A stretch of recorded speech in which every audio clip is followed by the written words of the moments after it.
the study of the test of the Akedah. The Akedah is a matter not of controversy, but of great spiritual instruction and examination. And one of the points that are evaluated is why it's considered a test altogether. What do you mean?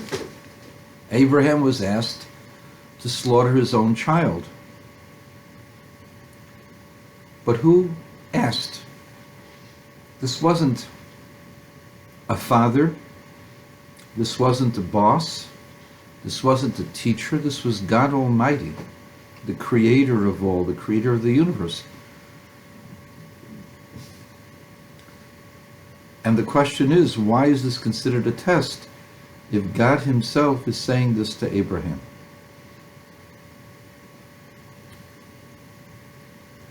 I would be remiss if I didn't mention this. In the writings of Rabbi Shach, in his book Avi Ezri, he gives a long explanation based upon an interpretation of the Netziv, where he concludes that the test or the greatness of Avram was that he didn't misinterpret. Because all prophecy, except for the prophecy of Moshe Rabbeinu, came through riddles, through things that had to be interpreted, through visions. And these were not clear statements. It wasn't, go do this. And therefore, it was easy, or a person could have easily misinterpreted the directive, but because of the holiness of Avraham Avinu, he did not misinterpret.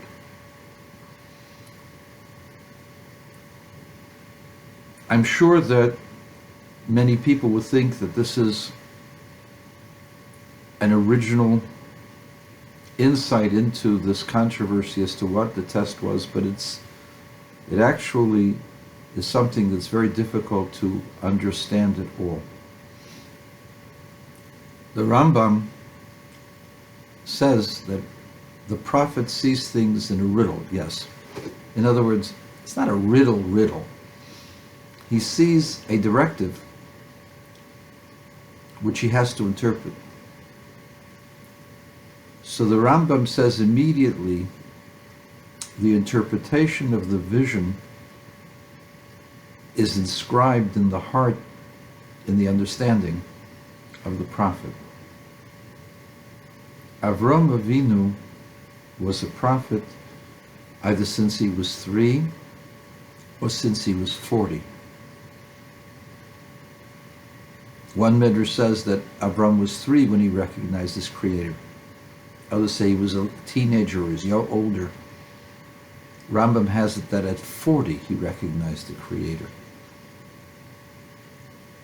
But even if you take the date as late as 40, he is now 137 years old.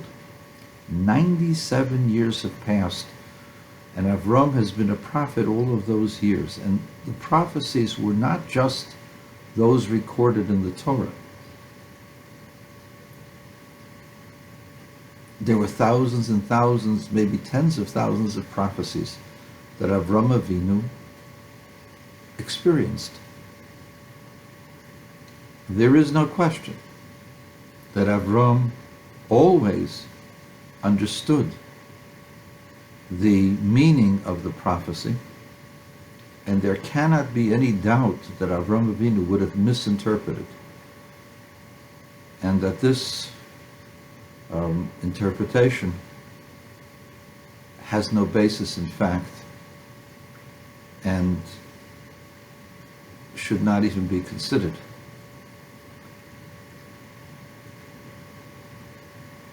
In fact, it goes against the basic principles of faith that we have in the prophets. If a prophet can misinterpret,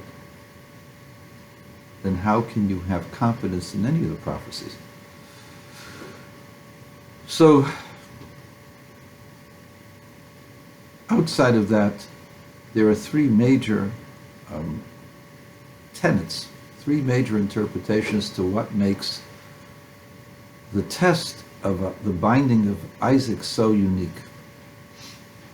The first is recorded by the Chassam Sofer, but he isn't the first one to say it. But he is the most popular source where it's said. The Chassam Sofer in Torah Moshe says that the reason why this was so great a test is because Avram was the first person to overcome this kind of a test.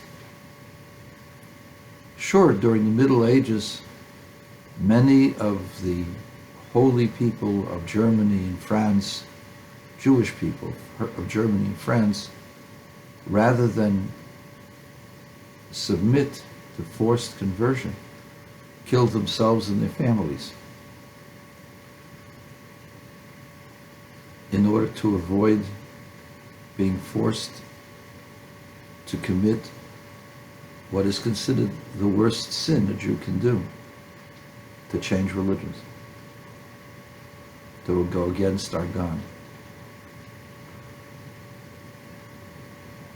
But Avram was the first, and because he was the first, he blazed the trail and made it easier for the rest of us to be able to stand up for our principles, to stand up for our faith, even in the face of possible death,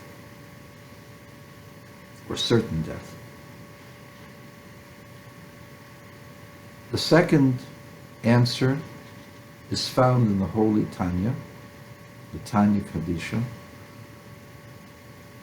and the Alter Rebbe says that Avram heard the commandment from God.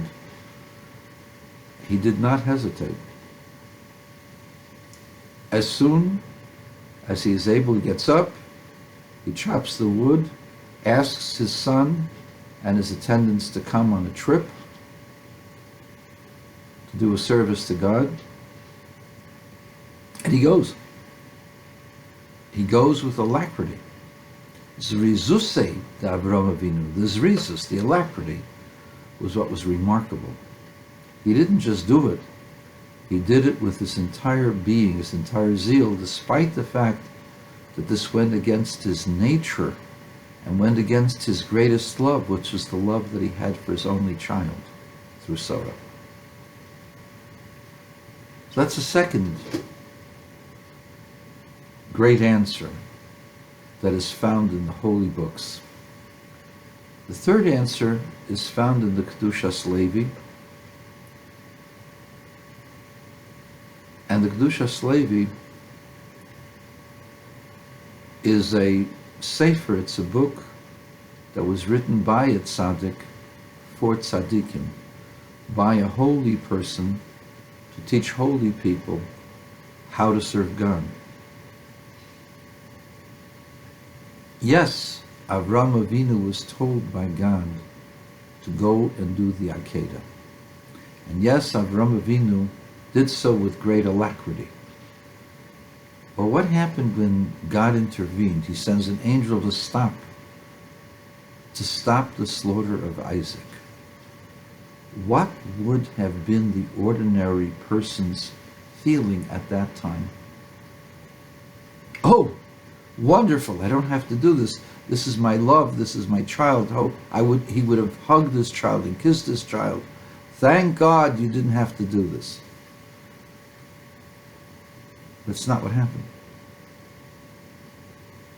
Avram controlled his emotion to such an extent that the only feeling he had was, okay, I won't do it because you said so. But only because you said so. I have no other desire but to do what you want, O God.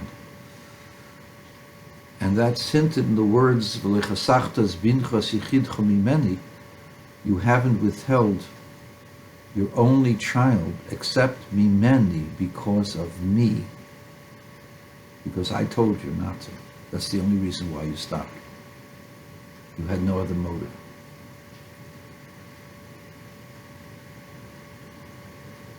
So here we have the whole gamut of Jewish interpretation. The basic interpretation, which is, we're commanded. And Avram was the first to be commanded, and the first to fulfill it. And because of that, because he was the first, because of his unique position of doing God's will, that's why he's blessed so much, and that's why he's looked upon so greatly. The second approach is the approach of universal principle and universal truth. When you hear something from God, you're supposed to do it. That goes without question. But if you don't want to do it, you do so slowly. You show that you really don't want to do it. That this is something repulsive to you. But you have to do it because you're told to do it. I'm doing it because you said so. But only because you said so. That's not considered the service of God.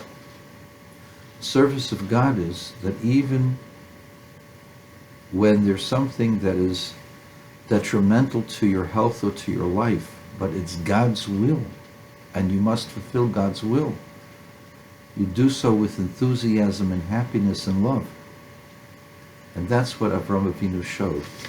That even though this was the most repulsive thing he could think of, killing a person for God, and killing his only child, there isn't anything more repulsive as far as he was concerned. But if this was what God wanted from him at that moment, so he did so out of love and enthusiasm. And he showed it by his alacrity. His alacrity was indicative of the love and the devotion that Avraham Avinu had, Abraham had, to fulfill God's will. The third approach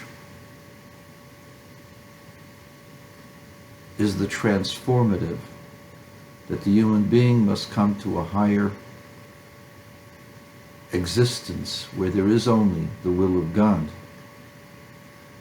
And where there is only the will of God, there's no personal element there. Those are the three approaches that have been talked about and repeated for the last 3,700 years.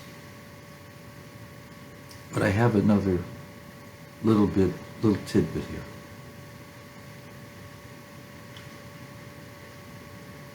Avram was told in last week's Sedra that the people of Sodom and Amorah have sinned to the point where I want to destroy them. They have to be destroyed.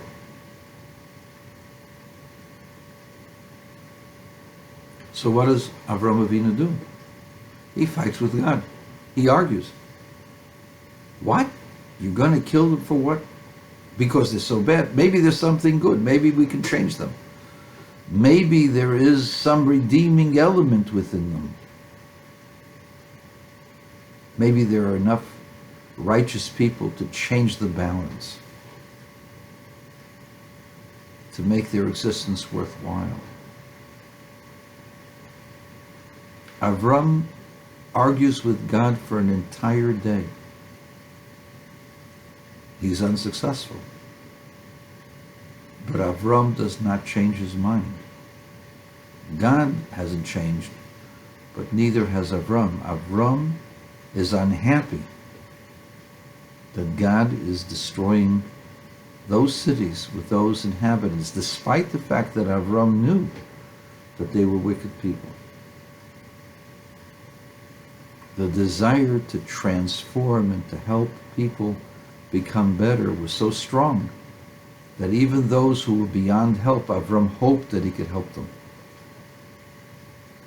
And he argued with God over them. Here Avram is told to slaughter his own son. Wasn't there anything Avram could say in his son's defense? Maybe there's another way. Maybe instead of asking me to slaughter him, maybe I should slaughter myself.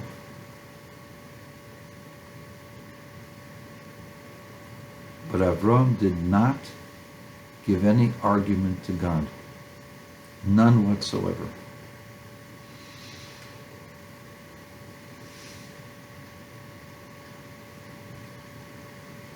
The fact that Avram did not give a God an argument indicates the depth of Avram's devotion to God. Because you see, when God informed Avram that he was destroying Sodom, that was an invitation for Avram to intervene. God can do whatever God wants. So why is he telling Avram? The answer is because Avram should be able to argue and to try to find some way of saving them. But here Avram is being asked to do something. This isn't something that God's about to do. This is something that Avram is being asked to do. This is not something that is up for some kind of an argument. This is what Avram has to do. Furthermore, Avram understood immediately that if he would try to argue on his son's behalf, there would be a certain selfishness, a certain personal involvement in this request. Since in relationship with God, his relationship was of total devotion, he could not risk the possibility that there would be a motivation of selfishness in the request on behalf of his son. And therefore there was no request. Because A, he was commanded to do it, and B, any kind of hesitation, any kind of argument could be interpreted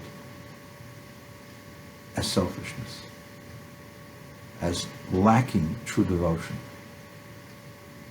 And Avram understood that he had to show the world, or the people who would see this or know about this, that he was doing so with complete devotion. Who else could have known this? Yitzchak. Not just Yitzchak, but his son Yishmael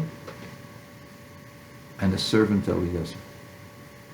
They would have known this, that Avram had his own personal motive involved, and he tried for himself to save his son. And that would have shown the world that no one, not even Avram, could go against his own nature. And so Avram knew that he had to show total acceptance of God's directive in order that no one should question, not just him, but the way of God. That in the way of God, one can be totally devout and devoted, and should be that way, without a personal agenda. And therefore Avram could not intervene on behalf of his son. That being said, I know this is going to be controversial. I did not publish this in my book, Engage, Enthuse, and Empower. But for a long time, I believe this to be true, despite the fact that it goes against the basic feelings and the basic teachings that most of you out there have had. After the Akedah, after the binding of Isaac, Isaac seems to disappear for a long time. Next week's Sedra, Chaye Sarah, the death of his mother. Why does she die so suddenly? She dies suddenly because she's told that Isaac is about to be slaughtered, and she dies at that moment. Avram is told about this and comes immediately. He comes immediately to bury his wife. Isaac is nowhere to be seen. Why? Where is Isaac? Of course, there is an opinion that's mentioned in the Medrash that Isaac was in Gan Eden. He was in paradise, recovering from the trauma. But this is not the simple interpretation. Furthermore, a child is closer to a mother than a husband to a wife. Why isn't Isaac there to bury his mother? He's 37 years old. And therefore, my conclusion is, after the Akedah, Isaac questioned why Avraham did not try to pray on his behalf, to intervene on his behalf. After all, he intervened on behalf of Sodom. Isaac doesn't even get a sliver of consideration. And as a result, separated himself from his father for a long time. That's my opinion. What's yours?